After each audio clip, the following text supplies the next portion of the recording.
A Triumph of Surgery by James Herriot. Main characters, let me recall, are Tricky, a small dog, Mrs. Pomfrey, the mistress, the master of the small dog, Mr. Herriot, the narrator, Hodgkin, the gardener, Tristan, surgery, along with the Mr. Herriot in the surgery room, Joe, also the chauffeur, that means the driver of Mrs. Pomfrey. So these are the key individuals in the story, Tricky and Mrs. Pomfrey being the primary characters involved in the narrative's central conflict. Then we'll move with the main themes. Main themes of this chapter are overindulgence and its consequences first, second, responsibility and care, third, attachment and emotional bonds, fourth, the healing power of play and exercise, fifth, the comedy of the situation, next, the role of veterinary care. So these are the main themes of this chapter that we will be understanding step by step as we discuss the chapter. Let us start to understand the and enjoy the chapter. First of all, I will read the portion, then I will explain. And as a student, I would like to remind that you should also pay attention with your text also. When you will be listening this video, you should have enough time and in a relaxed way you listen this video and have your text at home if you have or somewhere uh, as a leisure time you are sitting, you just open and just have a eye contact with the text, and sometimes my pronunciation too becomes wrong, so at that time you can correct your pronunciation. And the rest is that self interest and self dedication, and nobody can help to uh, make you the best. Only you can help yourself to make yourself the best.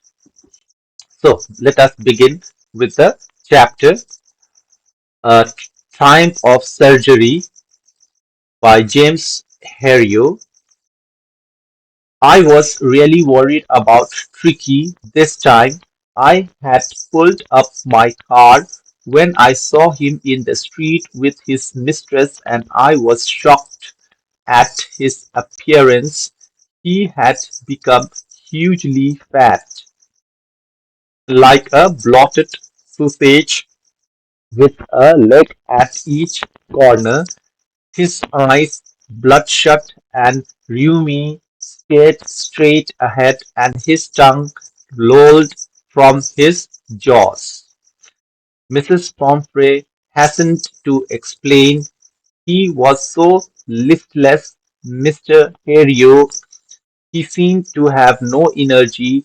I thought he must be suffering from malnutrition, so I have been giving him some little extras between meals to build him up, some malt and cod liver oil and a ball of Horlicks at night to make him sleep. Nothing much really. And did you cut down on the sweet things as I told you? Oh, I did for a bit, but he seemed to be so weak I had to relent. He does love cream cakes and chocolates, so I can't bear to refuse him. I looked down again at the little dog. That was the trouble. Tricky's only fault was greed. He had never been known to refuse food. He would tackle a meal at any hour of the day or night. And I wonder about all the things Mrs. Pomfrey hadn't mentioned. Are you giving him plenty of exercise? Well, he has his little walks with me, as you can see, but Hodgkin, the gardener, has been down with lumbago, so there has been no ring throwing lately. So here in this paragraph, as I read, it says that the narrator, that is the speaker, Herriot, encounters Tricky, an overweight dog. Shocked by Tricky's unhealthy appearance, he learns from Mrs. Pomfrey the honor that, despite Herriot's advice, she overfed the dog with extras like cod liver oil, malt, Horlicks, thinking it would improve his energy.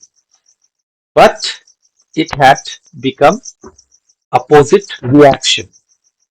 And then she told that Mrs. Pomfrey, she told that she couldn't resist giving Tricky's creamy cakes, chocolates, as the dog loves them to eat. Here you realizes that Tricky's main issue is his greed. He never refuses food anytime in any hour of day, whether night or day. He used to eat food. So when asked about exercise, Mrs. Pomfrey mentioned short walks only she used to have, but due to the gardener's illness, Tricky hasn't had his usual playtime like ring throwing. So this reveals that Tricky is overfed and under exercised. So this out the passages that I have read just now, over no exercise, and the result, what we learn little bit here, that we should not eat anything anytime or whatever we want. We should have control in our uh, daily lives so that our body will be remain fit and fine. Moving ahead with the other paragraphs, I tried to I tried to sound severe. Now I really mean this. If you don't cut his food right now and give him more exercise, he is going to be really ill. You must harden your heart and keep him on a very strict diet. Mrs. Pomfrey wrung her hands. Oh, I will, Mr. Herriot. I'm sure you are right, but it is so difficult, so very difficult. She set off, head down along the road, as I determined to put the new regime into practice immediately. I watched their progress with growing concern. Tricky was tottering along in his little tweed coat. He had a whole wardrobe of these coats for the cold weather and a raincoat for the wet days. He struggled on, dropping in his harness. I thought it wouldn't be long before I heard from Mrs. Pomfrey. So here the narrator in this part informs us that Herriot firmly wants Mrs. Pomfrey to reduce Tricky's food and increase his exercise to avoid serious illness. Although Mrs. Pomfrey promises to follow his advice, she finds it emotionally challenging.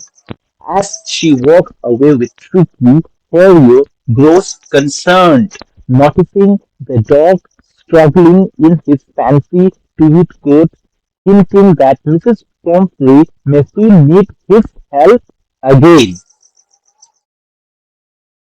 Continuing with the passage, the expected call came within a few days. Mrs. Pomfrey was distraught. Tricky would eat nothing, refused even his favorite dishes, and besides, he had bouts of vomiting. He spent all his time lying on the couch, panting, didn't want to do anything, made my plans in advance. The only way was to get Tricky out of the house for a period. I suggested that he be hospitalized for about a fortnight to be kept under observation. The poor lady almost soon she was sure he would pine and die if I did not see her every day. But I took a firm line. Tricky was very ill, and this was the only way to save him. In fact, I thought it best to take him without delay, and followed by Mrs. Pomfrey's Willings, I marched out to the car carrying the little dog blanket. So, in this passage, that a few days later, Mrs. Pomfrey calls Herriot, distressed that Tricky refuses food, vomits, and lies around panting, unwilling to move. Herriot, prepared for this situation, insists that Tricky needs to be hospitalized for fortnight means 2 weeks. Though Mrs. Pomfrey is deeply upset and fears Tricky will pine without her, Herriot firmly takes the dog, knowing it's the only way to help him recover. The entire staff was roused and maids rushed in and out bringing his day bed, his night bed, favorite cushions, toys and rubber things, breakfast ball, lunch ball, super ball, realizing that my car would never hold all the stuff. I started to drive away. As I moved off, Mrs. Pomfrey, with a despairing cry, threw an armful of the little coats through the window. I looked in the mirror before I turned the corner of the drive. Everybody was in tears. Everybody was in tears. Out of the road, I glanced down at the pathetic little animal gasping on the seat by my side. I patted the head and Tricky made a brave effort to wag his tail. Poor old lad, I said, you haven't a kick in you, but I think I know cure for you. So here in this passage, the narrator tells us that as Herriot takes Tricky to the hospital, Mrs. Pomfrey's staff rushes to send all the dog's belongings, including beds, bowels, toys, and coats. Realizing his car can't fit everything, Herriot drives away with Mrs. Pomfrey tossing more coats through the window in desperation. Everyone is emotional as they say goodbye. On the road, Herriot notices the weak, gasping Tricky's beside him. He gently reassures the dog, confident that he knows how to help him recover. In between, you will be seeing these questions these questions, read and find out. So you should attempt after understanding this for 1 minute, 2 minute, pause with the video and try to attempt orally or write somewhere uh, in your notebook to remember everything properly, because after listening at least you should evaluate yourself whether the answer you are able to get or write by yourself or not. So these questions are also very important from examination point of view or to understand the chapter. So don't ignore this after the short explanation to attempt. Moving ahead with the reading section and explanation, let us begin. At the surgery, the household dogs searched around me. Tricky looked down at the noisy pack with eyes and, when put down, lay motionless on the carpet. The other dogs, after sniffing round him for a few seconds, decided he was an uninteresting object and ignored him. I made up a bed for him in a warm, loose box next to the one where the other dog. For 2 days, I kept an eye on him, gave him no food but plenty of water. At the of the second day, he started to show some interest in his surroundings, and on the third, he began to whimper when he heard the dogs in the. So here the narrator tells us that at the surgery, the other dogs gathered around Tricky but quickly lost interest when he lay still, showing no energy. Herriot placed Tricky in a cozy box near the other dogs. For 2 days, Tricky was giving only water, plain water, no food. But the second day, he began noticing his surroundings, and by the third day, he showed signs of recovery, whimpering at the sound of the other dogs outside. When Tricky trotted out and was immediately engulfed by Joe, the greyhound, and his friends. After rolling him over and thoroughly inspecting him, the dogs moved off down the garden. Tricky followed them, rolling slightly with his surplus fat. Later that day, I was present at feeding time. I watched while Tristan slopped the food into the bowls. There was the usual headlong rush, followed by the sounds of high-speed eating. Every dog knew that if he fell behind the others, he was liable to have some competition for the last part of his meal. Here tells us that when Herriot opened the door, Tricky eagerly joined the other dogs, who inspected him before running off, with Tricky waddling behind them due to his extra weight. During feeding time, Herriot observed the chaos, confusion as Tristan served the food. The dogs ate quickly, knowing they had to finish fast to avoid others snatching their food. This competitive environment encouraged Tricky to stay active and participate in having the meal. When they had finished, Tricky took a walk round the shining towels, licking casually at one or two of them. Next day, extra bowel was put out for him, and I was pleased to see him jostling his way towards it. From then on, his rapid. He had no medicinal of any kind, but all day he ran with the dogs, joining in their friendly scrimmages.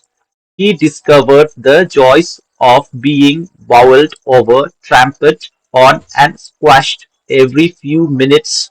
He became an accepted member of the gang, an unlikely, silky little object among the shaggy crew, fighting like a tiger for his share at times and hunting rats in the old hen house at night.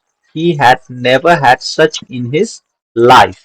So, in this paragraph, the narrator tells us that Tricky gradually became more active, first licking the other's empty bowels and then getting his own bowel at mealtimes without any medicine. His health improved rapidly as he ran around, played, and wrestled with the other dogs. Tricky fully embraced the rough and trouble lifestyle, enjoying playful fights, competing for food, and even hunting rats at night. He quickly transformed into a lively and happy member of the group.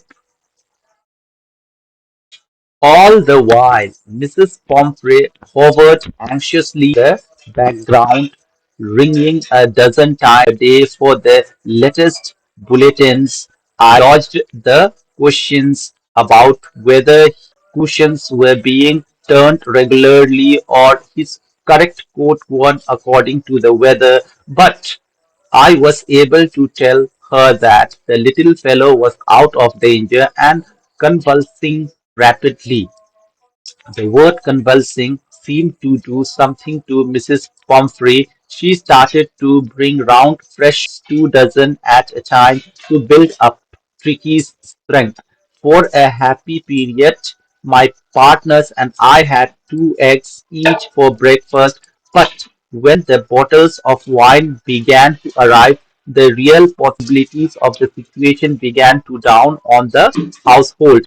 It was to enrich Tricky's blood lunch became a ceremonial occasion with 2 glasses wine before and several during the meal. Here, the speaker or the narrator or the author tells us that while Tricky recovered, Mrs. Pomfrey anxiously called multiple times a day, asking detailed questions about his caring. Herriot avoided these specifics, but reassured her that Kiki was recovering well. Delighted by the word convulsing, Mrs. Pomfrey began sending 2 dozen eggs regularly to strengthen Kiki, which Herriot and his colleagues enjoyed for breakfast. As bottles of wine followed, supposedly to enrich Vicky's blood, the household indulged in luxurious meal with multiple glasses of wine, making the most of the situation. So the doctor, that means Herriot and his partner in the surgery were eating, having healthy food daily. Okay, and these foods were not given to the dogs. We could hardly believe it when the brandy came to put a Final edge on Ricky's constitution. For a few nights the spirit was rolled around, inhaled and reverently drunk. They were days of deep content, starting well with the extra egg in the morning, improved, sustained by the midday wine, and finishing luxurious the fire with the brandy. It was a temptation to keep Tricky on as a permanent guest, but I knew Mrs. Pomfrey was suffering and after a fortnight felt compelled to phone and tell her that the little dog had recovered and was awaiting collection. Awaiting collection. Here in this part, the narrator tells us that to everyone's surprise, Brandy arrived as a final boost for Tricky's recovery, and Herriot and his partners enjoyed it during their meals and the luxurious atmosphere they were enjoying. They relished the routine of starting the day. They made the routine of the day with eggs, enjoying wine at lunch, and ending with brandy by the fire by the evening. Although they considered keeping Tricky as a permanent guest, Herriot realized that Mrs. Pomfrey missed him. After 2 weeks, he felt it was time to call her and inform her that Tricky had fully recovered and was ready to go home. So this was the step taken finally by the narrator. Within minutes, about 30 feet of gleaming black metal drew up outside the surgery. The chauffeur opened the door, and I could just make out a figure of Mrs. Pomfrey almost lost in the interior. Her hands were tightly clasped in front of her. Her lips trembled. Oh, Mr. Herriot, do tell me the truth. Is he really better? Yes, he's fine. There's no need for you to get out of the car. I'll go and fetch him. I walked through the house into the garden. A mass of dogs was hurtling round and round the lawn, and in their midst, ears flapping, tail waving was the little golden figure of Tricky. In 2 weeks, he had been transformed into a lithe, hard-muscled animal. He was keeping up with the pack, stretching out in chest, almost brushing the. I carried him back along the passage to the house. The chauffeur was still holding the door open, and the Tricky saw his mistress. Mistress. The Tricky saw his mistress. He took off from my arms in a tremendous leap and sailed into Mrs. Pom's lap. She gave a startled "Oh!" and then had to defend herself as she swung over her, licking her face and barking. During the excitement, I helped the chauffeur to bring out the beds, toys, cushions, coats, and bowels, none of which had been used. As the car moved away, Mrs. Pomfrey leaned out of the window. Tears shone in her eyes. Her lips trembled. "Oh, Mr. Herriot," she cried, "how can I ever thank you?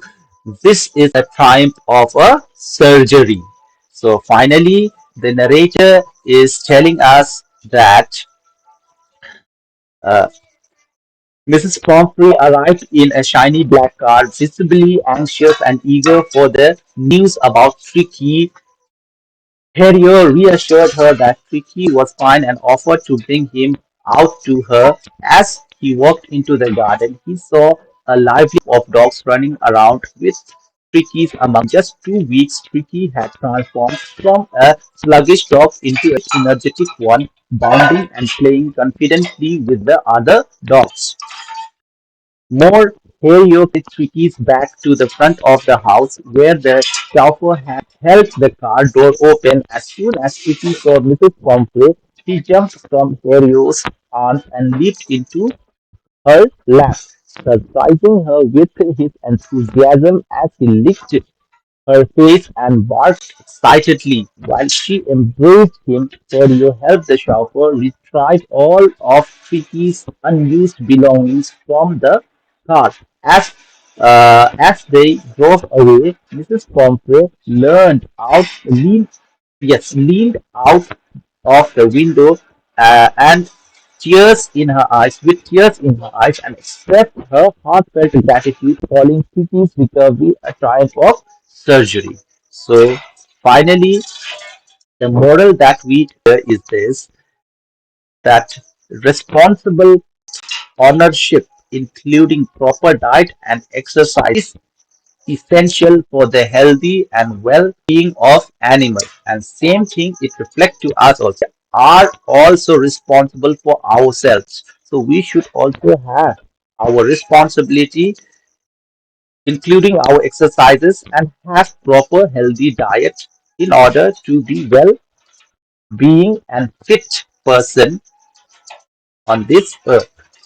So stay healthy and take proper care along with the chapter will end up the explanation.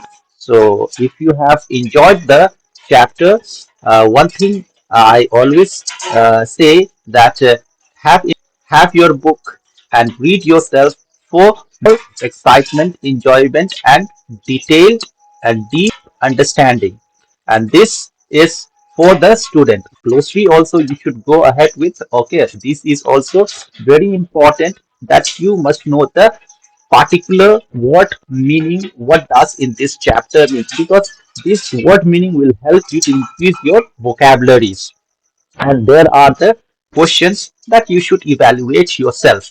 And if you have enjoyed the discussion and the chapter, so at least you should give and share others also to get this enjoyment. So help your other classmates to enjoy the same what you are enjoying. Till then, thank you for listening the discussion. We'll meet with the next chapter, next video. Till then, keep read and revise.